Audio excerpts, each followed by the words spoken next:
બાપુ આજે તમે જવાબ આપો ને આપો, મંગળવારે અને શનિવારે વાળ કપાય કે ન કપાય? એલા કપાય.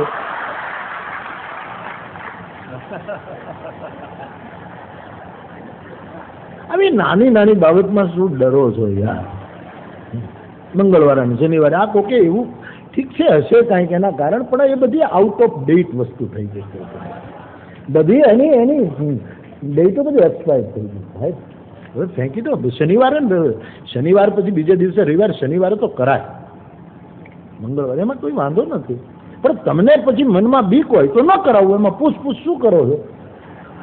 આ તો તમારા મનની વાત છે. બાકી મને પૂછું તો મારો જવાબ આ છે, પણ હું તમારી શ્રદ્ધા ઉપર કાંઈ પ્રહાર નથી કરવામાં. તમને બીક રહે ને પછી શનિવારે તમે વાળ કપાવો ને પછી માથું દુખે, પછી એમ થાય કે શનિવારે વાળ કપાવ્યામાંથી, એવું કાંઈ નથી.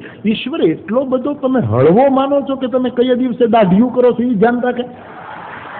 હા, એ એટલો સામાન છે કે તમારી દાઢીઓમાં હાથ નાખે કે આણે શનિવારે દાઢી કરી? જોઈ લઈશ હવે આણે મંગળવારે દાઢી તોડી નાખો તારો. ઈશ્વર આવો આક્રમક, ઈશ્વર જેવો કૃપાળુ કોઈ નથી સાહેબ. તમે એને શું શૈતાન છે ઈશ્વર?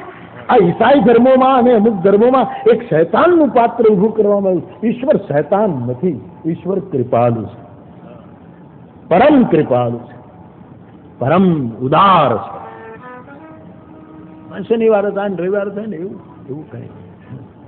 અને આનાથી બધાથી બચવું હોય તો વધારો ને દાઢી મૂછ એટલે ઉપાધિ.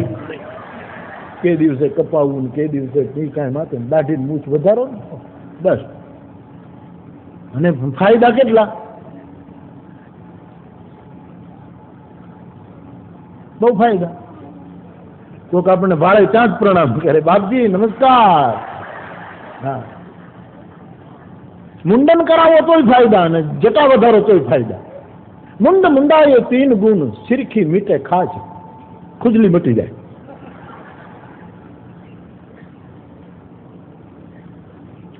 ખાને કો લડ્ડુ મિલે ને લોક કહે મહારાજ. ખાવામાં લાડવા મળે કે આવી નાની નાની વસ્તુ છે બાપ, છતાં તમારી શ્રદ્ધા હોય એ રીતે. પણ ધર્મને તમે ડરીને નહીં પાળો. ધર્મ પાળવાથી માનવ અભય થવો. લોકો ભણેલા ગણેલા કેટલા ભીરુ લોકો નવી ગાડી લઈ જાય, નવી, એમાં મરચા ટટકા.